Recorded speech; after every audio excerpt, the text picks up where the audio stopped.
Hello and good day. I'm Sabrina, and today I will talk about motor control. What will be covered in this presentation? So there are five big points that I will cover on, which are the transfer of learning or generalization, sequencing and adapting tasks, practice levels and types, error-based learning, and types of feedback. Let us start with transfer of learning. So, in simple sentence or in simple words, transfer of learning is the ability to generalize or to apply the knowledge that we have across settings. So, it could be that we start with a control setting, like in lab or in a class, then we gradually start to apply it in not fixed settings such as in a mall or in a school. So, it depends on your surrounding, your environment. So transfer of learning usually happens more automatically or more smoothly when it is being done in a functional activity or in actual occupation. So for instance, like maybe if we are practicing fine motor for lacing shoe board. So initially we are lacing shoe board in a class with assistance and prompt from teacher. Then gradually we will start practicing it with real shoes. I mean, you can try with sneakers or different types of shoes. We start to lace actual shoe in a different environment, like in the house or in school, etc. Sequencing and adaptive tasks. So before I start on this section, I just want to mention about Williams' motor learning principle. Uh, it is mentioned in the book, but then I decided not to put in this presentation because there are some of the information in that principle that overlaps with the upcoming information that I will provide in this slide. So if you want to refer to the information, the principle, please refer to the page 265 in Occupational Therapy for Children book. So let us start. So for grading and adapting activities. So grading, technically is we grade the work itself, from simple, medium, hard, and then we try to adapt the activity to the person's capability. So there are many steps to do that. So I will start with discrete versus continuous first. So for discrete, there's a clear start and finish for discrete. While for continuous, it's usually ongoing, so it's not clear where is the finish. So for instance, like jump rope, so just one jump rope, that is a discrete one because it's just one and then finish. But if you like continue to jump rope, then that one is continuous because it's not clear where is the finish. We just continue jumping rope. So there's another information is that for this grade, usually you already have another skill. So for instance, like if we are practicing open and close pecs, right? Open and close pecs, right? And then we want to focus on open because that is the skill that the person has trouble in. So let the person do. We teach them to open and then let them close. We do open and then let the person do close. So the focus is on open, but then they still need to do the close part. So it is discrete because we focus on the open part. And then for continuous, we actually practice the whole set of the task. So for instance, if we're focusing on like open and then go to the basket and then close packs. So that is the whole set of it. So the person need to practice from start to finish continuously. Next is unimanual versus bimanual movement. So unimanual versus bimanual movement means that you either do for uni, you do activity using one side of your body or one part of your body, while bimanual means that you use both sides for your body.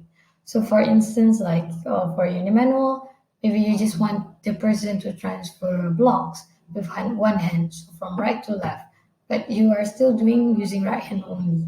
So that is example of unimanual. But for bimanual, it could be that you do two same activities, but using both side of your body. So for instance, like I could be making circle on my left hand while tapping tempo on the right hand. So it's two activity. I mean, using both parts, doing activity together. So it could be like if you want to do it more functional, it could be like when you are cutting paper. So your right hand is focusing on the scissors, while the left hand is focusing on manipulating the paper, like moving up and down or turning left and right, depending on how you cut the paper. Stationary versus moving or dynamic. So for stationary, you do activity at a fixed position or a static position, while for moving or dynamic, you need to have a lot of movement to carry out the activity. So for instance, for stationary, could be doing frog play-doh in a fixed position. So even though there's a movement with your hand, you're still in the same setting, in the same place. You're not moving that much. But for moving or dynamic, usually there's a lot of movement. For instance, like if there's a circuit, you need to bring Play-Doh while climbing like small stairs or small steps. Then you need to bring the Play-Doh to the finish line. Then you can carry out the forking Play-Doh into the in the container, etc. So despite the goal, both tasks have the same goal. They have different in terms of the movement and then the flow of the task itself. Closed versus open. So for closed, you usually have a fixed or control environment, while for open, you have like a change in environment throughout the task, change environment or motion. So it might sound similar to the stationary versus dynamic, but it's different because for closed versus open, both can have a lot of movement. It's just that do you have a lot of movement in one setting or you have a lot of movement while changing setting, changing environment throughout the activity. So as an example, for close, you could be asking the child, I mean, the student to roll ball in gym from point A to point B, and from the start of the class, the front of the class to the end of the class. So even though there's movement, it just you still stay in the same setting. But then for open, could be that you ask the student or the child to roll ball through cones and then push the ball, but push until to the next class and then pass to the person in the class. So there's a movement in terms of setting and in terms of environment. So this is what we call open. One step versus multi steps. So the meaning behind one step versus multi steps, you can take it literally. So for a task, for instance, one step you can only have one step in an activity, but for multi step, then you have a mixture of steps in one activity. So for instance, like one step, you just ask the person to kick ball into target. So you just one step and then finish. But then for multi-steps, you might ask the person like to run, to jump over obstacle before kicking ball into target. Simple versus complex. So for this uh, part as well, you can take it literally. So for simple steps, activity usually you have like easy steps, activity that have easy steps and very fast to be done kind of activity. Well, for complex one, usually it will have like higher level or harder steps, and usually it takes more time for the person because it's harder for their capability. So for example, you can, for simple, you can do like asking the person to color within thick line. So it's easy to be done. It's not that challenging for the person. But then if you want to make it more complex, then maybe we teach them to do shaded coloring, like the one that have a lot of numbers in the picture. So that one is you need to be more detailed, and then you need to know to recognize the colors, to know the shades, etc. Now let's move to practice levels and types. So for grading and adaptation, adapting identity is focused more on the person capability and then how uh, to make the task easy, simple or medium or hard depending on the person. So for practice levels and types, is focused more on how do one he already know he or she already know the task. It's just how do we practice it to create more variation. So you can start with mass versus distributed.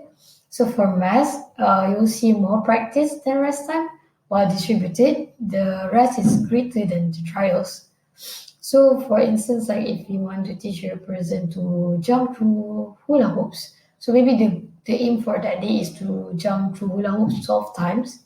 So, for math, you need to jump from 1 until 12 continuously and that before you get your rest. So that is example of math. But for distributor, you can do it like you jump through hula hoops 2 times, and then maybe you can jump on trampoline or you run a bit, and then return back to jumping again through hula hoops 2 times. So the rest part, it could be that you do another activity that you already have some skills on, like jumping on trampoline or running, depends on the person. Or you can give like a reward or like a toy or anything that give the person some time to rest.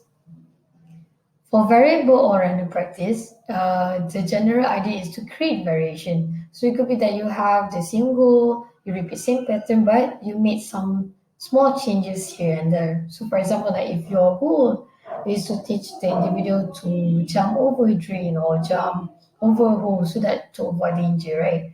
So what you can do is that one way is that you can teach like jump through hula hoops. So it like make the hula hoop further. So jump over it. I mean jump from one point to another.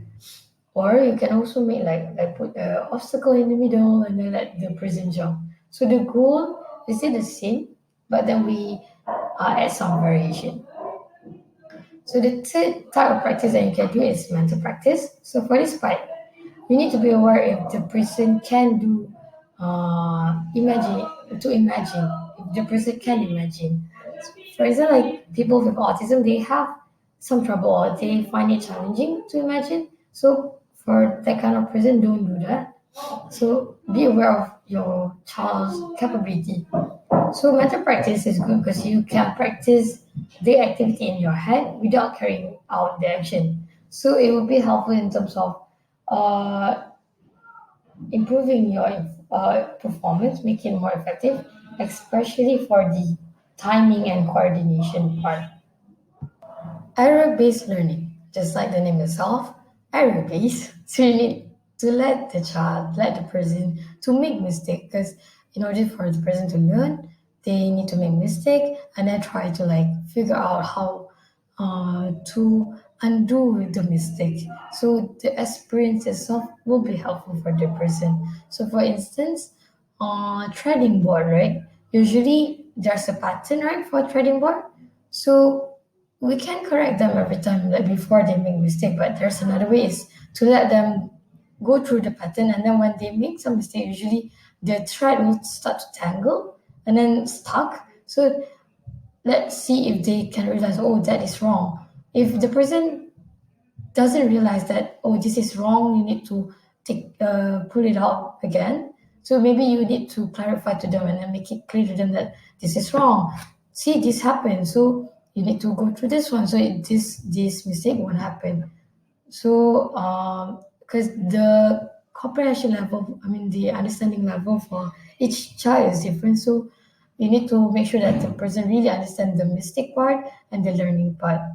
So, error-based learning is very effective, especially throughout different setting and contexts, because maybe when you do one activity in one setting, it comes out like this. But then when you try it in different setting, like loud, many people room in a room, and then the weather is different. So sometimes the outcomes will be different as well. So when the outcomes is different, how do we manage it? So that is what we want to teach the child uh, to learn. Like if this happen, what you can do, the options. The last part is feedback. So there are four feedback, which is intrinsic feedback, demonstrative feedback, knowledge of performance, and knowledge of result. So for intrinsic feedback is more internal. So the child able to like self-realize what he or she did wrong and then to self-correct him or herself. So usually for a child to do intrinsic feedback, they need to go through a lot of extrinsic feedback. So extrinsic feedback means that feedback from teachers or from parents when they're doing activity.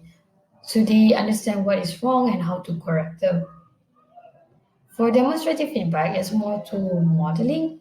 So you model to the person what need to be done. So usually we do it before the child start practice.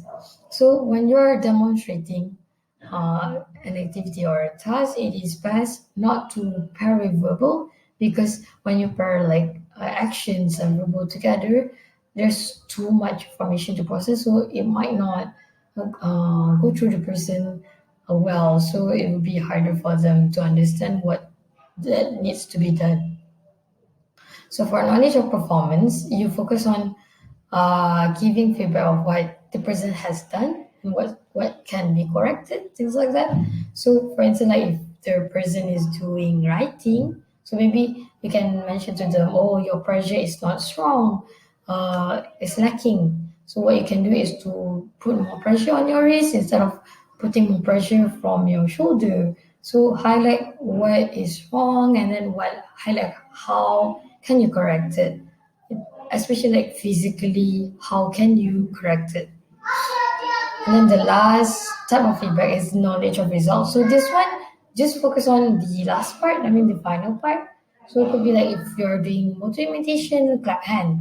So you can say that, oh, I like the way the sound that you produce when you clap your hand, like strong sound or something like that. So they notice, oh, when you clap hand, the focus is on the sound, the way you like open your palm, so they will be focused more on that, the end part of it. Here's the end of my presentation. So I would like to say thank you. And if you need more information, please refer to the occupational therapy book for children. Thank you.